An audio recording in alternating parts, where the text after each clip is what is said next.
work session, please ask. If they're not available, this next meeting will be the exception that we're gonna have some rough time to fix through, because we had such a turnaround due to state law. So, yes, ask and answer any questions that need to be. Everyone's responsibility to look at it this week and get questions. Yes. Did that, and nobody's gonna be, and I'm never gonna say, no, you can't ask that question to the board meeting at any point, you know, we're just trying to keep things going. So you're saying they're gonna be linked tomorrow? So you all have access to the live document in Yeah. the shared drive. This document is only accurate as of Friday when we posted the agendas for everyone, the public. Right. So this is not a live document. The live document that lives in our shared drive has a lot of this stuff linked. Like today I went from the FMX course. Those are there. Right. Some of the minutes are already linked. So if you monitor that document, you'll see the changes happening as they come. So you actually can access the information and not have to wait until you post here, because you can go As a board member. as a board. So I'm just saying, you can do your research if you want to, and put your input and ask the questions, because that's the thing. Like, it's active in there and you all have access to it. Thank you. Thank you very much. So everybody got that?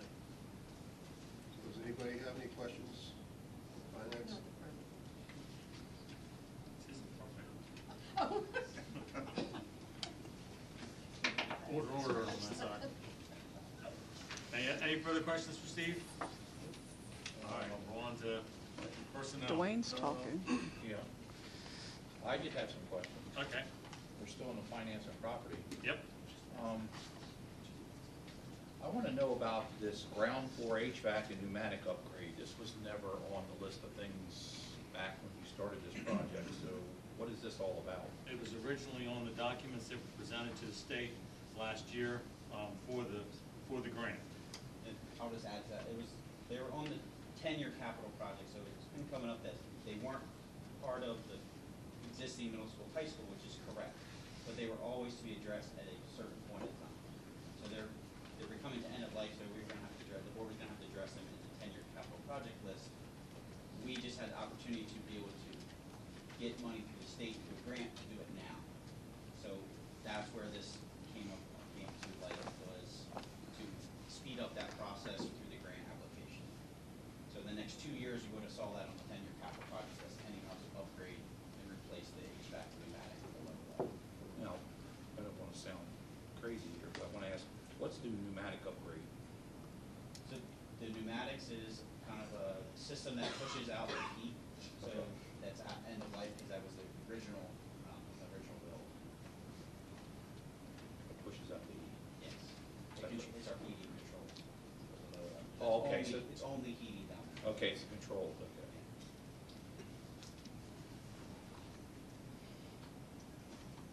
Understand HVAC.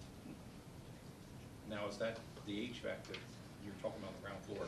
You're not doing that with the room with the garage door, are you? Correct, that's what this document would show, that that's gonna be reduced down to only replacing the heating element there and then only adding cooling in the classroom spaces. Classroom spaces, that's what I thought you said. That being asked. I just wanted to clarify that.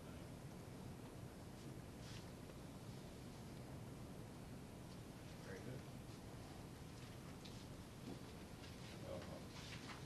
Oh, wait a minute. There's one more question I have in the treasurer's report. Tom, this is for you. I noticed in your last presentation at the MPNS meeting that you had a figure on 630 saying that we were 95% expenditures, but on 531 we were only 80%, a little over 80%. Why did we jump, and why was it a lot of instructional? Like, I see 98% for regular education and 99% for special ed. That all happened when the students weren't even here. So that is the payout for all the teachers, so they get paid throughout the whole summer.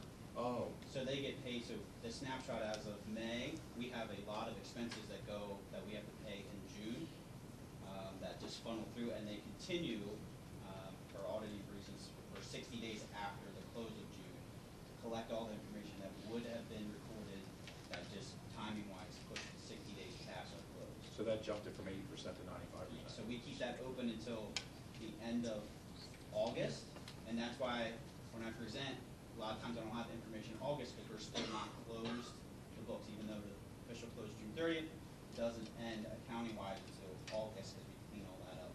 at the Oh, end. okay, so that would explain why it was the increase in the regular education and the special ed. Yep. That would explain it then, okay. I was curious about that because I saw almost a 50% increase. Yeah, June's one. Now, of does our- that, now, I shouldn't say that, it probably does happen every year, it's a really dumb question, but, so if we see 80% in May again, we got to assume that because of what you just said, it's going to jump, Correct, because you're kind of lagging a little bit there because of you going into August, right? correct. Right. If I'm correct, teachers have the option to be paid all year long or from the beginning of school to the end of school. It's their, isn't that not They their have option? the option to select per pet every bi-weekly or a lump sum. Oh, wow. So you can get a lump sum payment. Thank you for explaining that. Appreciate it. That's it for, yeah. Moving on to personnel, does anyone have any questions about any of the personnel items that are there? Basic, there's not a whole lot on there as of right now. We've got some overnight out-of-state trips and such. Make sure that you look at the letter H, read it over, make sure you're aware of what's going on letter H. If they have any questions, that has to be done in executive session. Okay. Nothing on personnel? Just a question about our Spanish teacher. Okay. Yeah, we met with her today. She did accept, and her name will be placed, just as Carrie stated earlier. This is an old document, so the live one is available and probably has her name on it already. Now, is there pending clearances or there already clearances? She's currently working for a school district, Ah, okay. so all those clearances should transfer. We should be fine. Oh, so we have to wait the 60 days then, or? We do. We On do. or about February 10th. Okay, thank you. Did y'all hear that? Yes, Okay. thank you. If there's nothing else on your personnel, moving on to curriculum and policy, all we have on here as of right now are policies. We'll have the discussion of first reading of 4 policies. One is the school calendar, which the only real update there was that we went from 180 days to 900 hours for primary, 990 for secondary. We have the updated policy 805. 805.1, I believe that was the new policy, right, Judy? So that one is not currently on the books. 805.2 is updated as well. Those 3 having to do with safety and security. Does anyone, and then obviously the final approval of the 6 policies that were the first readings last month. So, we decided to go from 180 days to from the days to the hours, or is that something that's? Correct. That's a We've done days, too. PSBA option that we can either go 180 or the 900 and 990, and the hours gives us more flexibility. Oh, So like if we, like we said last week, say we have like a true snow day that we don't do a fit day, and we're still at our benchmark of whatever the hour requirement is, we don't have to make it up. that's great. Just like we had a calendar change earlier in the last school year, I guess we did, where we moved the last day of school and graduation because of the parade. We don't have to make that up because of the hours requirement versus the stricter days requirement. Are there any other questions on the policies? Yeah, I'd like to ask a question, if you don't mind. Who is going to be in charge of the record management? In what policy are you referring to? 800, 801, the storage, the management of it.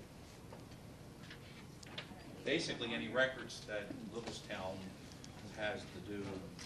Well, every, if I'm not mistaken, and Mr. Walker can correct me if I'm wrong, every local government agency in the state of Pennsylvania has an open records officer that's designated. In Littlestown Area School District, that is Ms. Carrie Walker. Okay, so that's. But it's him, You got a lot of work to do. isn't it? No, it's Naylor. According to the policy, it's Naylor.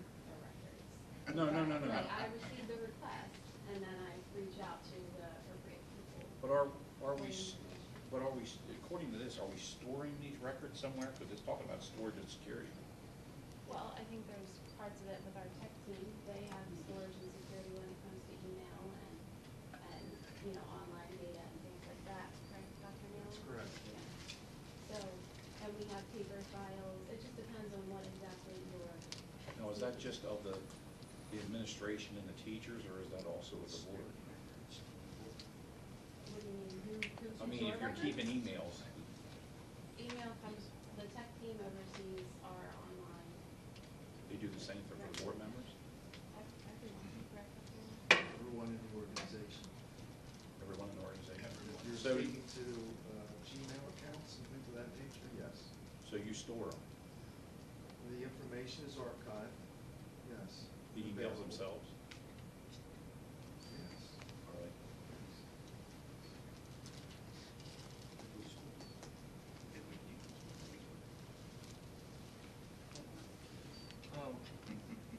And were you able to read those policies? I did read through them, Nick. I kind of briefly read through them, not really in depth, but yeah, I did read through them. I actually read the 800 before the last time it was approved. I did read that. And I did read these at, in the middle of the night. Because 801 is, that specifically is to do with public records. Yeah. open records. The storage and governance has some delegation of responsibility to the Director of Educational Services to oversee that. Which is Eric. Eric.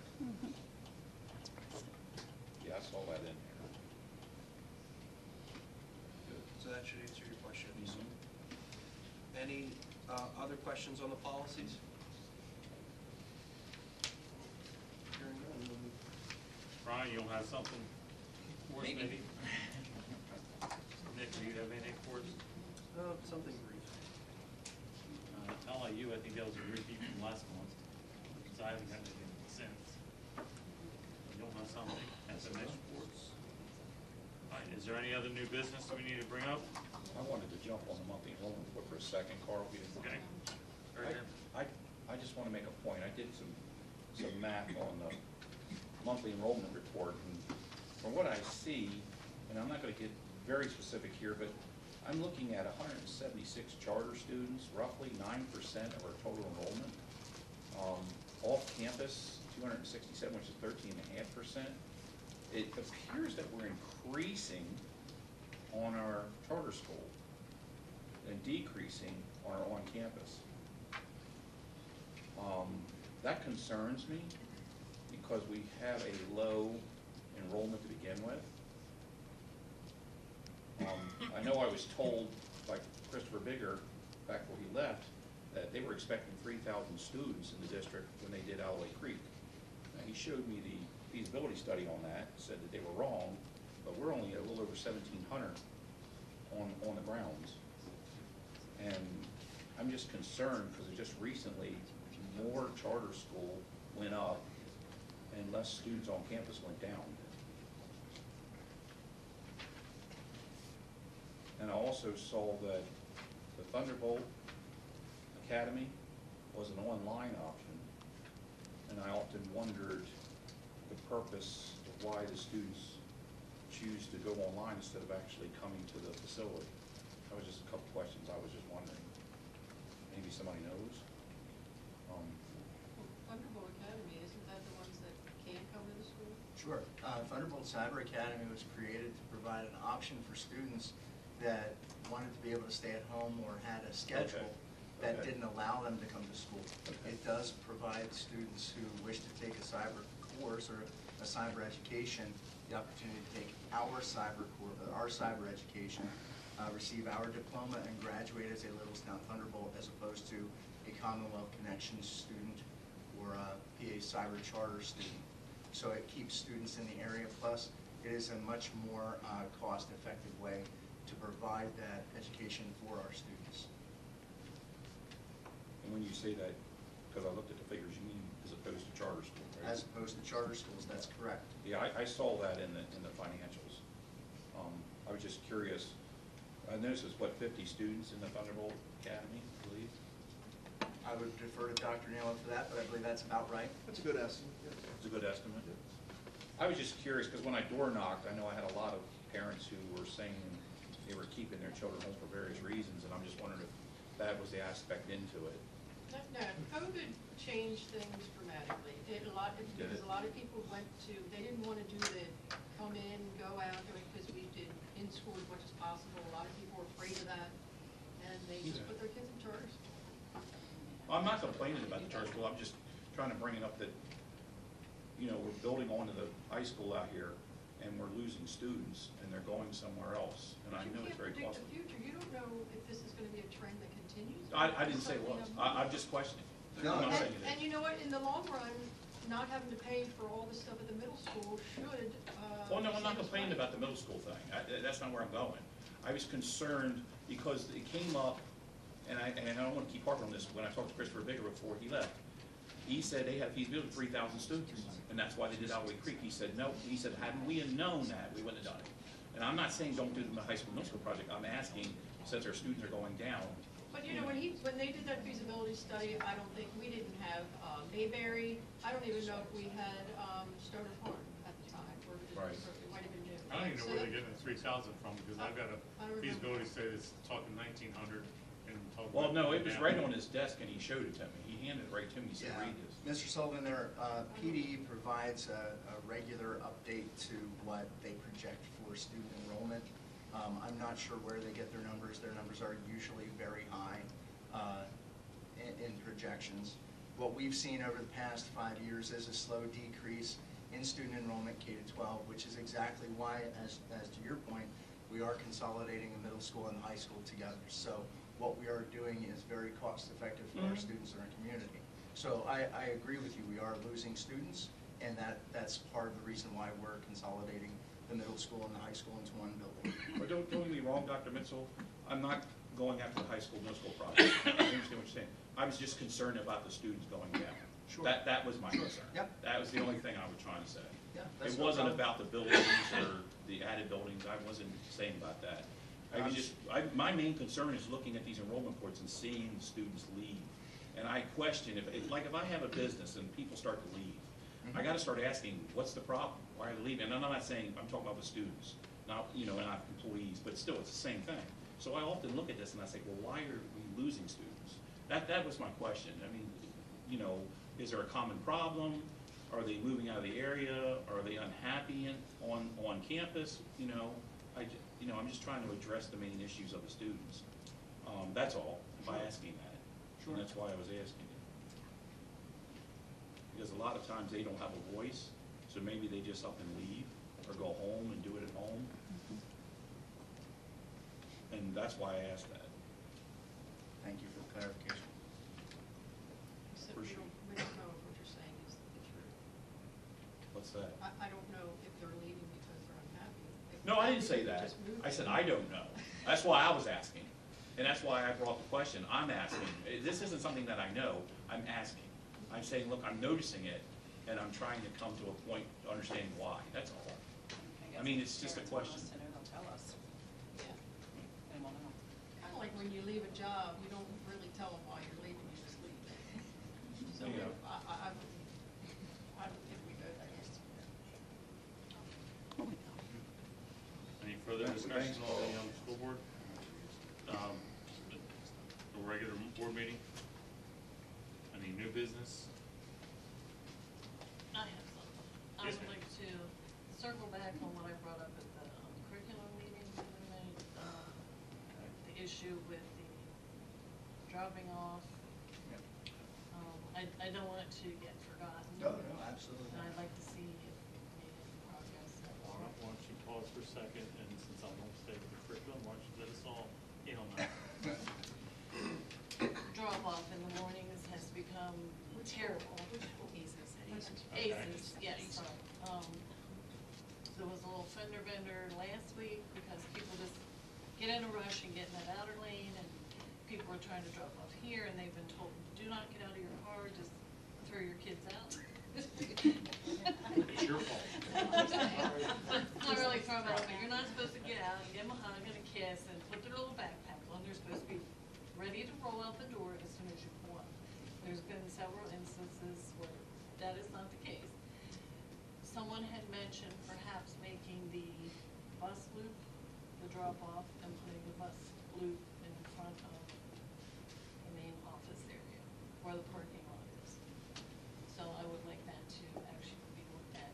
You and just put maybe cones up considered. so you can't go around. Well, that won't do you any good because you got parking spaces there.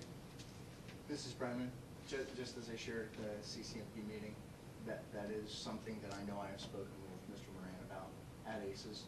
There are a number of options that you've mentioned that we've discussed and we've talked about, and we will continue to provide I appreciate that. options, look into that, and see what we can figure out that's best for our students I and our appreciate it. and our families. All right, Sure. thank you. You're welcome. Any other new business? Okay. Announcement, after adjournment of this meeting, we are in executive session to discuss a real estate matter. At this time, we'll need a motion to adjourn. Also news? Do I have a second? Ryan Lawyer, second. All those in favor? Bye. Opposed?